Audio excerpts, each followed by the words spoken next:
Bench test baka mo. Hindi to bench. Sa floor to. Floor test. Lost communication. ABS module.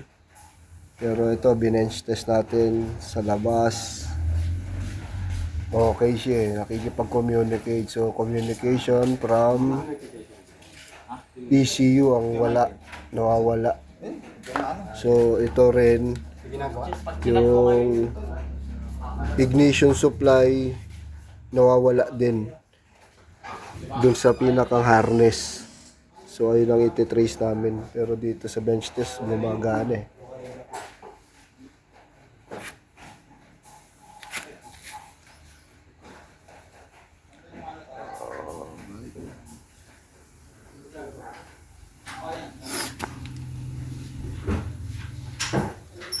Experience kayo, Toyota Avanza bench test ng ABS module.